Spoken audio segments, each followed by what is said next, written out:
Well, hello, this is Pastor Josh. I'm the pastor of Berean Baptist Church, and many of the folks have been asking to have a service here, and since we can't gather, I'm just going to give us a few thoughts on tonight as I'm talking about the idea of being faithful or faithless. I preached a sermon maybe 8 or 10 years ago to our church when we're going through a difficult days in our church, and sort of reminds me of what's happening now. Is we're not allowed to gather, or not supposed to gather, and I just want to think about the idea of what it is to be faithful. And I've kind of defined it as this, is the idea of being faithful, or I'm full of faith.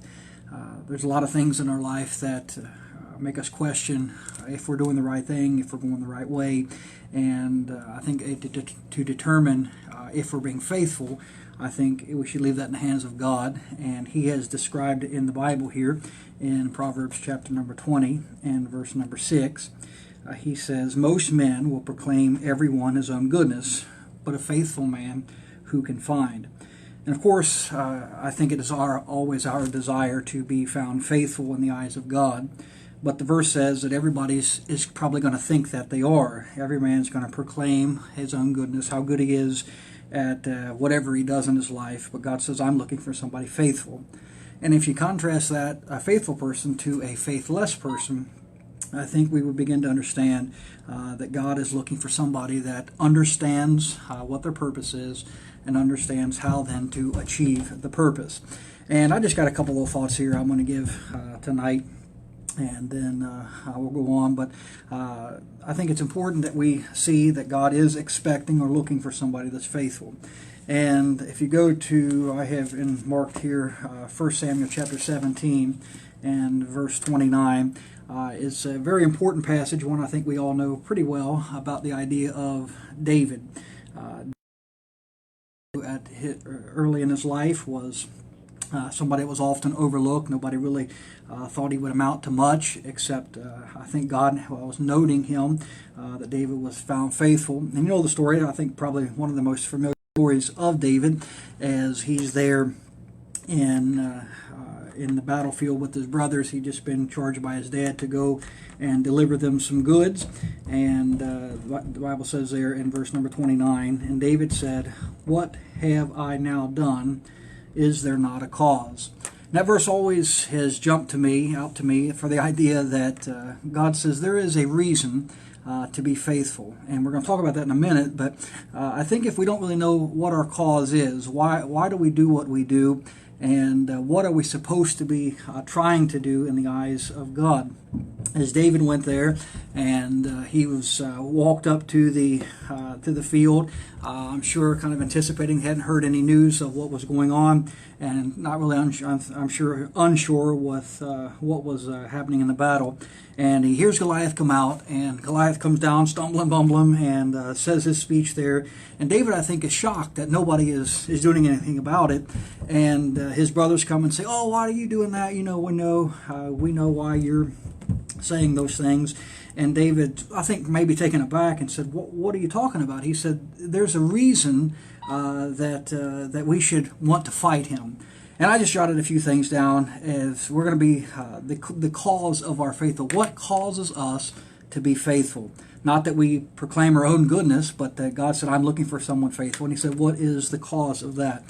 And I think the first thing that we need to do in any aspect of our life, not just the spiritual things, but any aspect of our life, we're going to have a reason to be faithful. It's what's causing us to do that.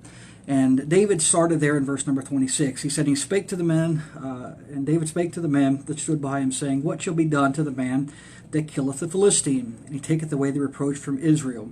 He said, "For who is this uncircumcised Philistine, that they should defy the armies of the living God?" The first thing that David did, which I think is always important, is he determined who his enemy was. He didn't come to fight his brothers. He didn't come to fight Saul. He didn't come to fight the people of Israel. He came just to bring them I think it was some cheeses and some goods there. And when Goliath came, he said, "Wait a minute." He said, "Who is this man that that's coming and defying us?" He said, "There's the cause that I am going to be found faithful is because I have to recognize who the enemy is." And in today's day, especially with families, we have the tendency to make enemies out of the wrong people. Sometimes when we're not getting along in our marriage, it's the husband's the enemy, the wife's the enemy, the boss is the enemy, the mother, the son, the father, whatever. And that's not the enemy. The Bible said we wrestle not against flesh and blood, but against principalities, powers, and the darkness that rules this world. But he determined who his enemy was. And I think if we're going to be faithful in the eyes of Christ, faithful in Him, then we should determine who are we fighting. We're not fighting against the pastor. We're not fighting against the government in the sense. We're not fighting against each other. We're fighting against the rulers of this world. And so we determine the enemy. But the second thing he did is also in verse number 26. He defended his faith. He said there is a reason to fight. There's a reason that we should be fighting against this enemy. He said because he's defying God. And it's often noted that as believers, we should stand up for what we believe in. We shouldn't have a tendency to back down or be afraid to stand for what's right. I often tell the story at the church there of Gideon when he was picking his men. He went and stood in the field there, and there was only a few of them, a few hundred against I think 15 or so thousand of the enemy. And he said, I want you to take your trumpet, as we talked about. He said, I want you to take your pitcher. And he said, I want you to go out into the field. And he said, when the time comes, he said, break the pitcher and let your light shine. And I think as I often note that story is because we're to let people know where we stand. In the world in which we live, there's so many things that fight against us, so many people that say, we don't really have a reason to do what we do. And God says, He says, I don't want you to always fear what men are going to say, but I want you to defend the faith. And so He says for us to do that. And that's what David said. He said, why should we let this guy keep bringing reproach to the name of God? He said we shouldn't do that, and we should fight him. So the first thing for him to be faithful, he said, I'm going to determine who my enemy is. And then he said, I'm going to defend the faith. Then if you look down to verse number 32 of 1 Samuel 17, he said, and David said to Saul, let no man's heart fail because of him. Thy servant will go and fight the Philistine. If we're going to be faithful to the cause of Christ, I think sometimes we have to defend the brothers, the brethren in Christ. So often in churches we bicker and fight with amongst each other. And God said, what I want you to do, He said, you see a brother in trouble? He said, you should try to defend him. You should try to do what you try to do so they can be successful. I think far too much we're always kind of kicking somebody when they're down. And David, I think, had a reason to do that. Nobody was fighting. Everybody was afraid. And Goliath came out and rumbled his big speech there. And all Israel cowered. And what are we going to do? How are we going to win? And David said, Saul, tell the men, don't worry. He said, I'm going to fight the fight for them. He said, I'm going to stand in the way. I'm going to make up the hedge. I'm going to stand in the gap. He said, don't let their hearts be troubled by this. He said, I'm going to fight for them. I think what helps us to be faithful to our cause, or the cause of our faithfulness, is when we understand that somebody that's less than us needs us to help to defend them and to deliver them from their hands. But how did David do that? I think that's what was so missed by the other children here, children of Israel, and even Saul himself there, is what he said in verse 45. Now, the story goes on as David has put down and headed out to fight Goliath. He says there in verse 45, then David said to the Philistines, thou comest to me with a sword and with the spear and with the shield. He said, you have everything you need. You have everything that you need to win, to fight. But he said, I don't. He said, but I come to you in the name of the Lord God of hosts. He said, Lord of hosts, the God of the armies of Israel, whom thou hast defied. And then if you jump down even to a little further to verse number 47, he said, the assembly shall know that the Lord saveth, not with sword and spear, for the battle is the Lord's, and his whose hand he will give into our hands. I think he said that because he didn't have a sword. He didn't have a shield and a spear. He said, Goliath, you came to me with everything necessary needed that the world would say you would win. But he said, I'm not relying on what I have. I'm not relying on the weapons that I have. He said, I am coming to you in the name of the Lord. And if you're going to be faithful to your cause, you have to determine who the enemy is. Who is it that I'm fighting?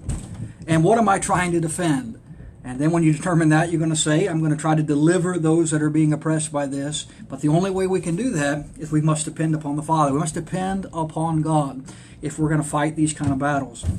Now, I know you and I, we heard this story, I'm sure, many, many times, church, and we know how it ends. We know that David wins. He's successful in this, but I have to say often, so many times in many of my sermons, David didn't have a David to look at and to read the story. He didn't have somebody that could show him this kind of great faith, and you and I do, and yet still we struggle.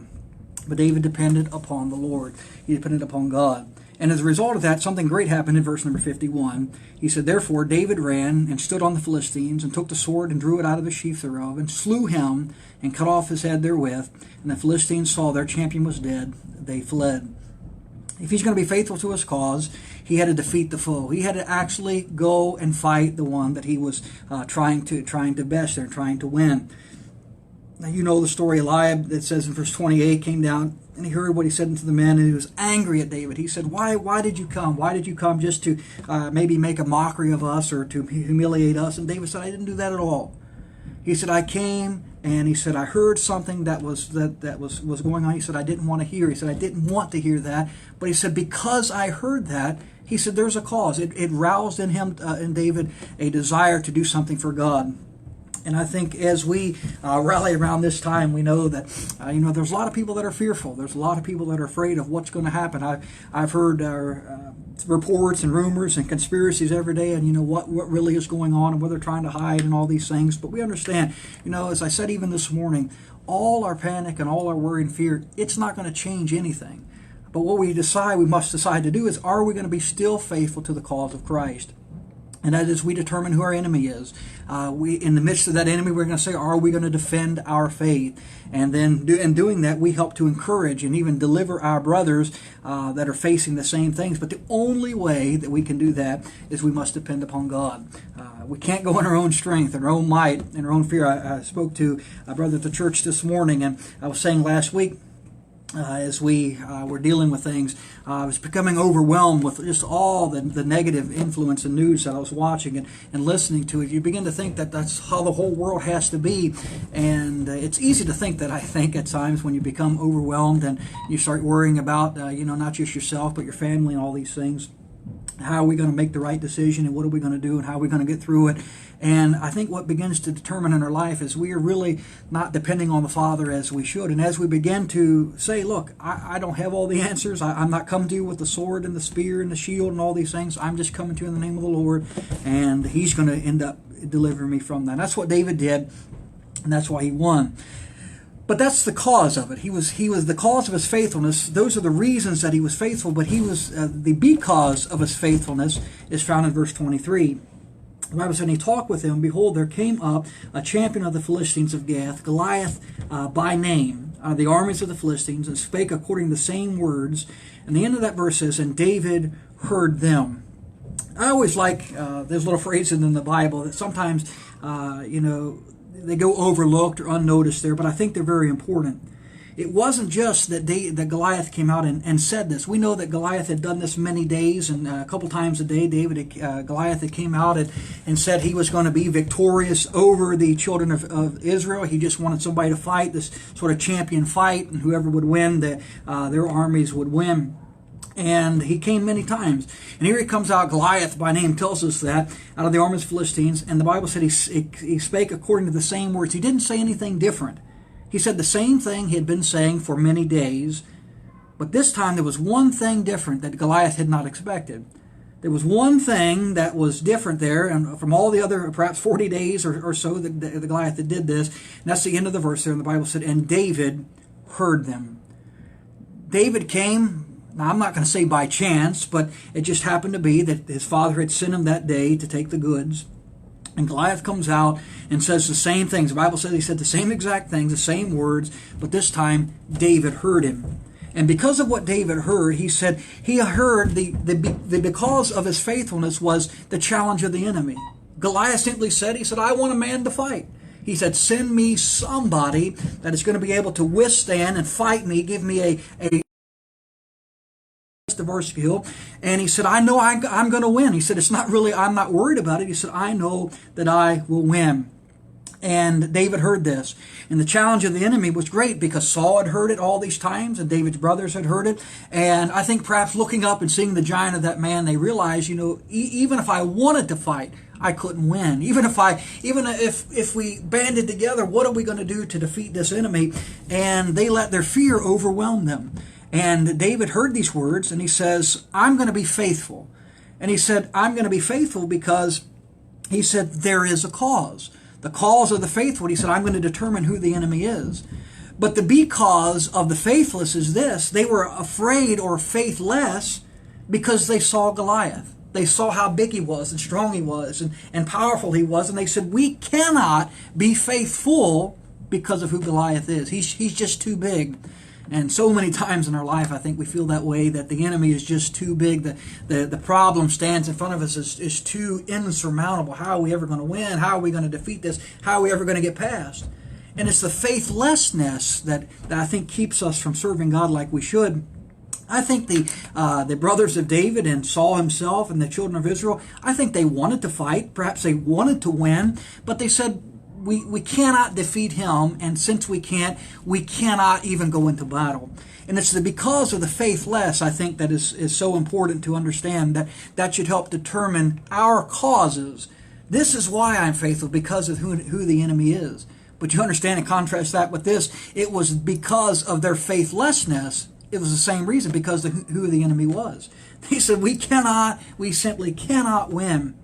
He's too big, he's too strong, he's too powerful. And Goliath, I'm sure, after many days of saying these things and doing these things, he thought, you know what, they're never going to send me a man. But this time, according to verse 23, David heard. And because David heard, he said, I'm going to do something about it. Then if you look down to verse number 24, 1 Samuel 17:24, the Bible said, and then all the men of Israel, when they saw the man, fled from him and were sore afraid. I think that just breeds fear and confidence in the enemy when he comes out. Maybe the first day he didn't know what he was going to say, how he was going to say it. He just knew that he wasn't afraid. He was going to fight. He comes out, and I often say to the kids, he's like, fee, fi, fo, fum. I smell the blood of an Israeli bum there. But whatever he said, he came out and he said, I just want somebody to fight, somebody to answer this call, and nobody would come. Well, what happened in verse number 24 tells us what David also saw. He said he heard the words of the challenger there in the previous verse, but verse 24, he sees the conduct of the believers. He said, when all the men of Israel, when they saw the man, I think sometimes, we have this idea of the enemy is going to be somebody that's unbeatable. But that's what Goliath was. Goliath was just a man. But when they saw him, they saw his size and his strength and his power and his skill and they heard the words of how confident he was. The Bible said something happened to him. They fled from him because they were so afraid. They were afraid that they couldn't win. I think oftentimes fear has a way of doing that to us. It makes us. They had the same God that David had. Saul was even the king of the people of Israel. And when they saw Goliath and saw his strength and his might and his confidence, they said, we can't win. The difference between being faithful, full of faith, or faithless isn't what we see. I think so many times we think it is that somebody that has faith never sees things that are scary or see things that are too big, but that's not it. It's not seeing what we see. I think it's seeing how we see it. They saw Goliath as insurmountable, unattainable. They couldn't win. And David saw him as just a man that God was going to take care of. David said, I'm not coming to you in my own strength. That's foolish. I can't beat you in my own strength. I can't beat you in my own wisdom. I can't beat you in my own skill. He said, I'm just going to come to you in the name of the Lord. And he said, the Lord will give me victory. But the men of Israel, they had the same God. They saw the same enemy.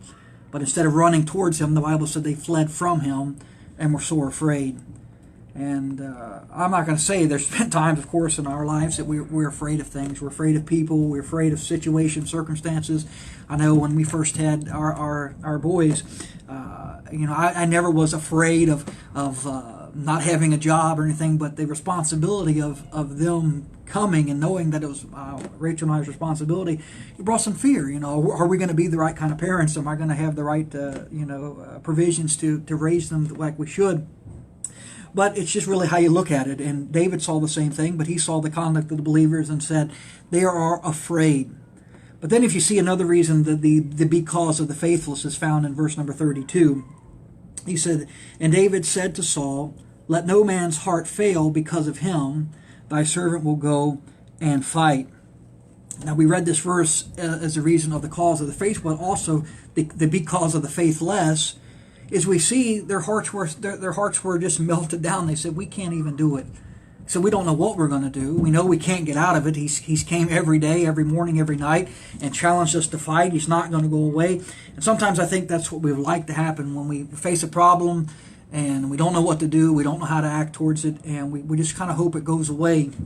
And when I was younger, and trying to get started out in things, and people will call me with something, and I didn't know what to say, I didn't know how to do it. I often tried to avoid those problems, and I think that's what the people of God were doing. Their hearts were so upset and afraid about what they could do. And David said, he said, let me calm you a little bit. He said, I don't want you to be afraid because of him. He said, he is like. I recognize who he is. He's just a man, and that man can be defeated. And he said, if you're not willing to do it, I will go and I will fight and defeat him for you. He said, thy servant will go and fight the Philistine. It's like the cares of the people.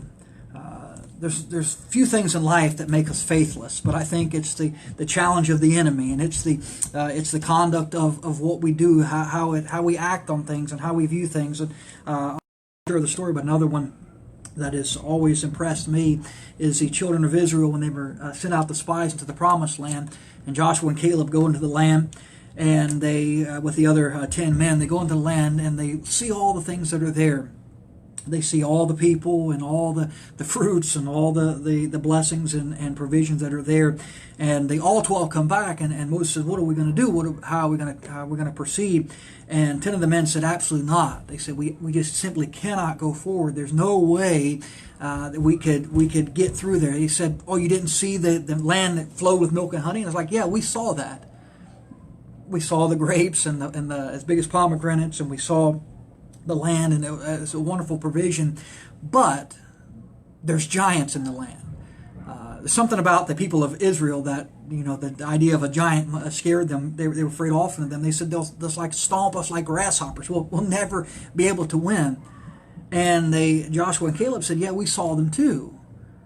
We know that they're there. We're not blinded. I think sometimes the world thinks that Christians are blinded to the needs of this world. We're not. We know that the world is a difficult place. We know there's a lot of issues and struggles and cares of this world, and it gets to us too. I think when we as believers pretend like that we never get discouraged or down by things, I don't think it's doing a service to the people we're trying to influence to think we never struggle. I've been pastoring now since 2006, I think, and so this year I think it's 14 years. And there's been a lot of times as the pastor here that I've wondered, what are we going to do? How are we going to make it?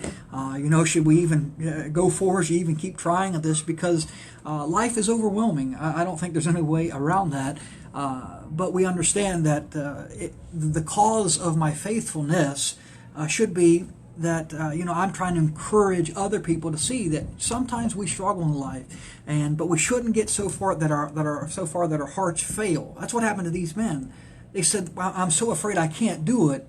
And the cares of the people weighed so heavily on them that they decided instead of being faithful, they became faithless.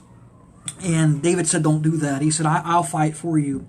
But then we see in verse number 42 and verse 43, something I think that affects most of us in really a deep, profound way. He said in verse 42, when the Philistine looked about and saw David, he disdained him, for he was but a youth and ruddy and a fair countenance. And the Philistine said unto David, am I a dog that thou comest to me with staves? And the Philistine cursed David by his gods. We see the last thing that causes people to be faithless is simply the contempt of the champion here. As Goliath came out, can you imagine, for all these days he'd asked somebody to fight him. So he said, just send me a man. Just send me a man to fight, a champion. He said, and we'll fight, and who wins will win. And finally, the day that David comes down, David heard that, it said, and he tells the people, he goes to the people and says, I'm gonna fight.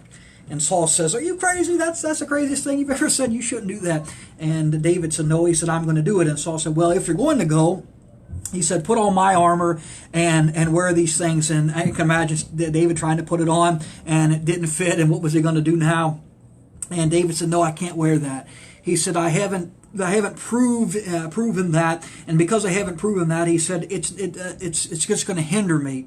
And Saul said, well, you can't go without the armor. And David said, look, he said, in my life, he said, I faced a lot of obstacles. I faced a lot of enemies. I faced a lot of burdens. He said, I once fought a bear in verse 36. He said, a bear and a lion. And he said, I caught them and I defeated them. And that was for something so little, like just my father's flock.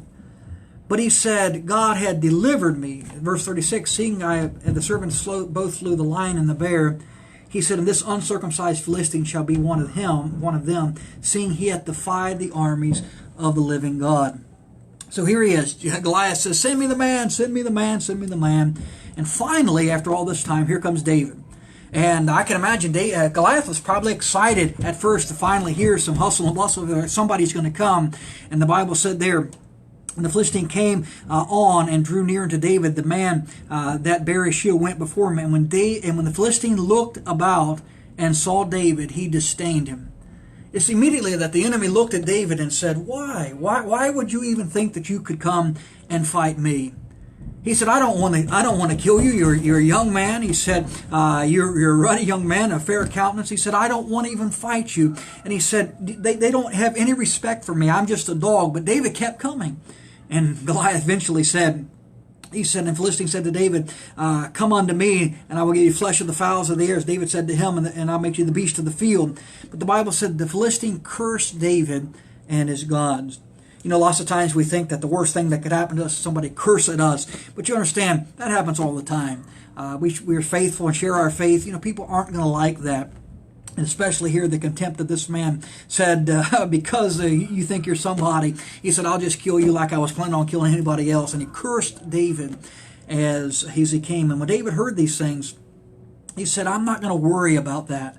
I'm not going to let that destroy you. I'm not going to let your words, he said, make me become faithless. But oftentimes I think, the old adage, sticks and stones may break my bones, but words will never hurt me. I don't know whoever made that up, but words hurt a lot. And here this man said, you're a nobody. He said, you're not even worth my time. But because you won't stop, he said, I'll just kill you and I'll throw you to the birds. And he said, I'll continue to give my speech until finally a real man comes and fights me. So if you're going to be faithful, the Bible said, I'm looking for a faithful man. Who can find one? Everybody wants to talk about, I can do this and do that, and they talk of their own selves, but God said, I want somebody faithful. But you got to be faithful to your cause, and the cause of the faithful is very important. That's what David determined. But the big cause of the faithless is just equally important. It's seemingly almost the same things, but they looked at it from different perspectives, and that caused one to be faithful and one to be faithless. But if we're going to be faithful, I think we need to be faithful to the cause, number one. Second, quickly now, I'm not going to be too much longer, faithful to the call. And the Bible said, I beseech you therefore, brethren, Romans chapter 12, verse 1, by the mercies of God, that you present your body a living sacrifice, wholly acceptable unto God, which is your reasonable service. There's one call that God has called to the faithful. And he said, that call, as he said, is something I want you to take note of. He said, I'm asking you by the mercies of God. He said, because I preached a whole series on this a couple of weeks ago, months ago, I at the church there. These verses are so important. He said, the faithful to the call is, he said, I'm calling you to follow after God. He said, by the mercies of God, that you present your body a living sacrifice, wholly acceptable unto God. Now, when we begin to think about this, you say, boy, if I could just sacrifice myself like that, if I could be the living sacrifice to God, and anything he would ask me, I would do, or anything he would expect of me, I'd be willing to do. That would be like the faith of a giant. And God said, no. He said, because we understand the mercies of God, and because of what he's done for us, he said, every possible thing that you could do, every sacrifice that you could make, every holy living that you could live, he said, everything acceptable unto God. He said, that's just what is reasonable for us to do. He said, that is just something that is expected of us. But the call of the faithful is this. It always involves a sacrifice. If I'm going to be faithful to God, I must sacrifice some things in myself. And the first thing I must sacrifice is my will. This morning, I preached the sermon continuing on the fruits of the Spirit there, and I was talking about the will of man, how we fight against the will of God, and we think sometimes God is trying to stifle us from growing or having the enjoyment of this life, and God said, I'm not doing that at all. He said, I'm trying to show you that your will shouldn't be the number one priority. What we want in our life isn't the thing that should guide our life and guide our decisions and what we do. Oftentimes, people come and go throughout the church, and the 14 years I've been here, we've had a lot of people come and a lot of people go. And the always determining factor if somebody moves away is, it's always a better job or something, a better situation for their life. But rarely is it ever brought, at least not to my attention, I'm moving on, and the place I'm going to go, I'm going to find as good of a church. And that, I think, is something that we should strive to have, because God said the sacrifice we make must be of our will. It's like even the Lord Jesus Christ, when he was here on earth, and he said, not my will. He's like, the desire of me, of Josh Sebastian, sometimes differs the desire of the pastor of the church, what I want to do, how I want to do it. For me to be faithful. He said, I'm asking you to be faithful. And really, I think to be full of faith or faithful is a 100% all the time. 10 years ago when I preached a sermon, I made the analogy of this, is if I was faithful to my wife, it isn't I'm faithful 99% of the time and the other 1% of the time I do what I want. Well, you would consider that to be unfaithful. Well, God said, I'm calling you to a life of faith, but a faithful man who can find. Every man talks of his own goodness. So I'm faithful to this and this and this and this. And God said, but I'm looking for somebody that is full of faith. We talked about David. He said David was full of faith. His brother might have been faithful to the cause at the beginning, but they became faithless because of the things we talked about. But if I'm going to be faithful to God, I must sacrifice my will to God's will. And in doing that, I sacrifice my will, and then I sacrifice my way. As a man, I like to have my way. That's just how it is. I like to have my way, and when I don't get my way, I don't always act like a man. We all like to get our own way. But God says, He says, your ways are not my ways, nor my ways your ways, your thoughts my thoughts your thoughts. He said, if your way and my way differ, He said, do it my way. And I think when we begin to learn that, we sacrifice. He said, I'm asking you to present your body a living sacrifice. What am I doing? I'm making my will a living sacrifice to God, my way a living sacrifice to God. And then my thoughts. I'm going to sacrifice my thoughts to the thoughts of God. And when I do that, I recognize a couple of things. Number one, I cannot think about the things of this world all the time. As I said this morning, I like to be informed, but I think there comes a point where we're over-informed. I like to read about things, but there's a point where I don't want to know any more about it because it consumes me. And my thoughts, if my thoughts are going to be God's thoughts, the Bible says often in His Word, think on these things. Whatsoever is good, whatsoever is honest, whatsoever is good report, lovely. He said, whatsoever things are true, think on these things. And you see right here in verse number 2, He said, be not conformed to this world, but be ye transformed. How do you do that? Transformed by the renewing of your mind. We got to think differently. Now, we're not going to think differently on all things. And I think what God is asking us to do is, He said, if you want to make this change, He said, now show me that you're serious about it. Oftentimes, we make commitments and resolutions for what we're going to try to accomplish as each and every year, a new year rolls around. And often said by, the middle of February, beginning of March, those things are usually gone. It's not because we didn't want to do it. It's because we didn't change the way we think about it. I got to change the way that I think. And the only way I can do this, I got to sacrifice my thoughts to God for His thoughts. I have to think the way God would have me to think. And when I do that, He says, you're now understanding the call to faithfulness. And then my ideas. As I said so many times, especially when we pray, and we have an idea of what we want the answer to be. And so if God doesn't answer it that way, we think that God's not answering our prayer. But God said, He said, I want you, because of the mercies that I've given you. He said, I want your heart, I want your thoughts, I want your mind, I want your will, I want your ways, I want your ideas, I want everything. And we say, well, that's not right. And God said, well, He said, I bought you. He said, you belong to me. And because of that, he says, I want your sacrifice. If we're going to be faithful, we've got to sacrifice ourselves to God. Something has to be sacrificed. And God said, I want your will, I want your way, I want your thoughts, I want your ideas. But then he says this. He says, the call to the faithful is not only a sacrifice, but it's also a service. He says, which is your reasonable service. If I'm going to sacrifice myself to God, it's an act of doing something. I'm serving God when I do it. People often ask me, how can I be used in the church? What can I do? How can I serve in the church? And many times I simply say, be faithful. Be faithful to God, and that is a reasonable service to God. And when we serve God, what's this? It's simply doing what God commands us to do. There's so many things in the Bible that we are commanded. I guess God is asking us to give up and to do and to not do, and we have to simply be obedient to those things. But then we must, of course, then surrender ourselves to Him. He says there, by the renewing of your mind, you prove what that is good and acceptable and perfect will of God. If I'm going to accomplish these things, I must surrender I sacrifice my will, way, thoughts, and ideas, and then I serve God. But I must surrender who I am to Him. That way that I'm not always trying to take it back. You put it on the altar of God, it's His now. I've surrendered my will to Him. I know years ago, not so much anymore, it's been a long time since I've even heard it there, when you call somebody on the landline and they don't have call waiting or something, and the callback is that beeping, that beeping, what simply tells you when you're calling the line that the line is busy. You got to call back later. Somebody doesn't, years ago, we didn't have call waiting, and somebody didn't know who was calling, and I was talking on the phone, and I could hear the click that somebody was trying to call, but I didn't answer it, and all they were getting was the busy signal. It just would ring and ring, but I'd never come to the answering it. And I think the idea of what God is saying is the comeback of the faithless is this: when God calls, they always get a busy signal.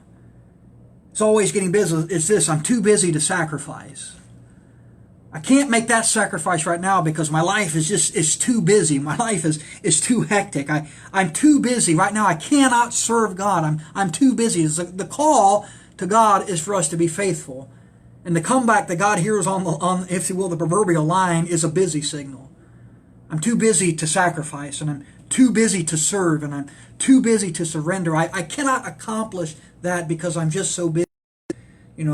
As I dismissed this morning in our prayer, I had the thought, I didn't really think about it too much before I was praying about it, but then I was concluding our service, I simply prayed this, right now, if we don't read our Bible, for most of the country of the world, it's not because we don't have time. Right now, people, they can't go places. There's not your job is shut down or whatever. If you don't pray right now, it's not because you don't have time. And if you don't read your Bible now, it's not because you don't have time. And if you don't take time to write somebody a letter or to pray for somebody or to call somebody, it's not right now because you don't have time. It's because we don't want to. I think that's the whole purpose. It's either we want to serve God and we'll make time to do that, or we won't. The call to the faithful is, if I'm going to be full of faith, when God calls me, I answer. When He calls me and presses upon my heart, He says, I want your will. Am I going to give God my will? Then I'll be faithful. Am I going to give God my ways? Then I'll be faithful. Am I going to give God my thoughts? Is it so hard to do? If I do that, I'll be found faithful. If I give God my ideas, I'll be found faithful. But when God calls me for my will, for my ways, for my thoughts, my ideas, my surrender, if all He ever gets from me is a busy signal, I want to, but I can't because I'm busy. I want to pray, but I can't. I want to read my Bible, but I'm too busy. That takes us from the idea of being faithful, full of faith, to faithless. See, it's not the idea of if somebody has their life all together and they never fail and never make mistakes and they have everything figured out and they can read the Bible and everything makes perfect sense to them. That's not, with the God that would be what it is, but that's not the only prerequisite for being found faithful. Being found faithful is, by what I know of God, I'm willing to sacrifice myself to Him. I'm not willing to do that. God says, I'm looking for a faithful man. He said, I've got the line out. I've got the information there, but nobody will answer me. Everybody is too busy doing something. All I get, the comeback, is the beeping of the busy signal. And he said, I'm looking for somebody faithful, but who can find one? That's what I'm looking for. That's what I desire. But he said, it can't be found. The comeback from the faithless is always, I'm too busy. It's never that they don't want to. I talk to people throughout the years of the church, and we get together and some ideas that we wanted to accomplish, and somebody had promised to do something or really thought they were going to do it. We make arrangements, and then when it comes down to doing it, it's this is the reason I can't. I want to serve God, but this that or the other has came up, and to some point I just agree, but it's frustrating sometimes because we realize that as individuals, we have so limited time on this earth, so limited time on what we can do, how we can serve. And if we're not willing to make the sacrifice of our wills, our way, our thoughts, our ideas to God, then when will we? It's as simple as that. The comeback of the faithless is, I can't. I'm just too busy. But then we go over to the last place here, to 1 Corinthians chapter number 1, verse number 9. He says, God is faithful. God's faithful. He said, by whom we were called unto the fellowship of his Son, Jesus Christ our Lord. And so I asked today, and I asked this 10 years ago of the church, what does it mean to be faithful? Is it faithful 99% of the time? Is it faithful when I have time? Is it faithful when there's no enemy? Is it faithful when everything's going well? Or is to be faithful is, in spite of all the chaos in this world, am I going to continue to do the things that I should do? And that's what David did. Goliath said the same thing every day, morning and night, send me a man to fight. But one time David heard. It didn't take Goliath to say it 25 or 40 times or 100 times. David heard it one time and said, I'll be found faithful, and this is the cause. This is the reason of my faithfulness. He said, I'm going to determine who the enemy is. He said, when I've determined who he is, he said, I'm going to then defend my faith. This guy is an uncircumcised Philistine. He means nothing to the cause of Christ. And he said, why are we letting him win? I'm going to defend my faith. If I defend my faith, he said, the only way I'm going to do that is I've got to depend upon the Lord. I can't go in my own strength. And because I can't go in my own strength, I must go in the strength of the Lord. And he said, and with that, I'm going to fight him. And he said, I'm going to defeat him. But unfortunately, the same thing that David saw, the children of Israel saw, and the Bible said, and all men saw Goliath and were afraid of him. The challenge of the enemy, send me a man to fight, send me a man to fight. Who's going to go? Not me. I imagine looking around each other, I hope he's not going to choose me. And they said, Saul, what about you? Will you go fight? And Saul said, not me. And David said here, he said, don't be so troubled by this. He said, I'll fight for you. So I say to the church, there's a lot of people that are afraid, a lot of people that are uncertain. There's a lot of things in this life that make people uneasy. And there's a lot of things in our life that make us, or could make us, be faithless. And that's what happened to the children of Israel, and that's what happened to David's brothers, and that's what happened to King Saul. But the very things that caused them to be faithless caused David to be faithful. And then we go to the New Testament, and Paul writes and says, I'm going to give you the call of the faithful. He said, I'm calling you to a life of sacrifice. Present your body a living sacrifice to me. What does that mean? That means I sacrifice my will, my way, my thoughts, my ideas. And he said, when I do that, I serve God. That's my reasonable service. When I do that, I am serving God. And he said, when I begin to serve God, I understand that I am surrendering myself to him. My will is now surrendered to his will. My way, his way. My thoughts are surrendered to his thoughts.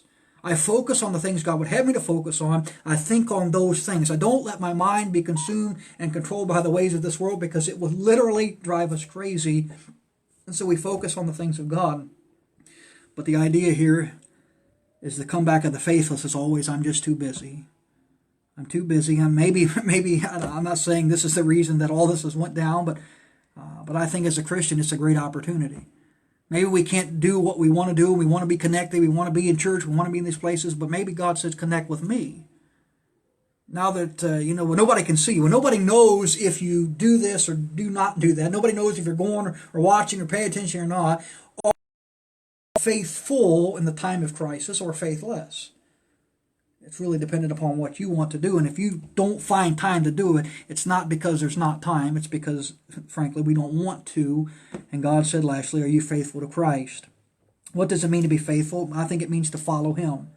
I said this morning, I'll say again, the first call that God gave to His disciples before He asked them to do anything else was He said, follow me. Come and follow me. If you're going to be faithful to Christ, you must be His follower. You must follow after Him. The verse doesn't stop there. He said, we are called unto His fellowship. If I'm going to follow after Christ, the more I follow Him, the more I begin to fellowship with Him, which I get to know Him more and more and more. It's often a thing that, we try to do at the church is not just simply have a service, but have a time of fellowship, that we get to speak to one another. We get to, it's that time, I think, that we get to bear one another's burdens. A point that I've been trying to make to our church here the last couple of months is when we come to church, let's don't pretend like everything is always all right. I'm not saying be down in the mouth and, somebody being, what was he say, negative Nelly or negative Nancy, but I'm talking about that we're trying to understand that as we go through life, it's a wonderful privilege that we can help to bear one another's burdens, that we can strengthen and encourage one another. And he said you do that through fellowship. The call to the faithful, if we're going to be faithful to our Christ, is that we fellowship with Him, we fellowship with His believers. But what does this mean to the faithless? And this is it. It means to the faithless that we detour from the call that God has given us. And because we detour, we demonstrate an unbelief. I think right now is one of the greatest times in our lifetime that we can demonstrate what we believe about God.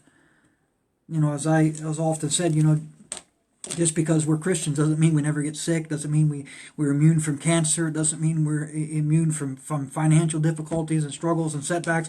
I think we can face all those things. And the way that the peace of God is demonstrated, it's not demonstrated when things are going well, it's demonstrated when our lives are falling apart and we still trust God. It's then when God can look at us and say, I'm looking for a faithful person. Well, I can be faithful, God, when everything's going well, when there's money in the bank, when my life's together, when I'm not discouraged, when I'm not afraid, when I'm not lonely. And God said, well, that's not really being faithful. He said, you're being faithful when you're approached by the enemy. Is there not a cause? Well, I think right now we can see there is a cause to be faithful. And the cause of the faithful is because we don't know what's going to happen. We don't know what's going to take place, and we don't know what's brewing under the underscene, and maybe the things that they're saying is right, and maybe things are going on we don't know about. I'm sure there are, but that should not cause us to be unfaithful or faithless. When I'm full of faith in God, it's then when we can say, I'm not going to be afraid of this world. I'm rather going to trust God. If I trust God, it brings me up surpasses all understanding of men, because even I think of our understanding, I don't know why I feel peace. So I said to the brother, when I came to church last Sunday, I was very unsettled. I don't know why. I spent the whole week, listening to all the things and how everything was multiplying and how the world was going to shut down and I was going to lose my job and what are we going to do? And I was so unsettled. But when I walked into the church last Sunday, and there was only at that time you still meet 10 or less, and there was only 10 of us here, and there was a peace that I experienced last Sunday that I really cannot explain. It brought a comfort to my heart to know that, hey, God is in control, and whether it's out of control for us isn't for us to determine. It's that we're to be found faithful in the times of difficulty and uncertainty. And I pray that's what we have. And, I don't know what's going to come. I know the next couple of weeks we're probably going to just have our services like this, but I pray that through it all that we'll find a reason to trust in God and a reason to be found faithful. But most of all, I pray that we don't waste this time. The old saying, no crisis should go wasted. And it's like, usually the government's trying to take something from us, but I'm not even talking about that. I'm saying don't let this time that we now have, time we've really, I don't think ever could imagine that we would all get, don't let it go to waste. Find now, hey, in this time I'm going to be found faithful. being found faithful where nobody else can see. Being found faithful, but the only person that might ever notice is God. And when God finds me faithful, that's why it really matters to me. And so I pray as the day continues and as you are going about your day, and I pray for our church. I know several people have asked us to have some services, and we'll try it, see how it works. But I pray that God is looking through us and finding us faithful. And I pray that we would be found faithful in His eyes, and that we can see it. God bless you. We hope to see you soon, and we pray that God will be a part of our church will be a part of our life soon, and that we'll get back to some sort of normalcy. Thank you. God bless you. We love you, and hopefully see you soon.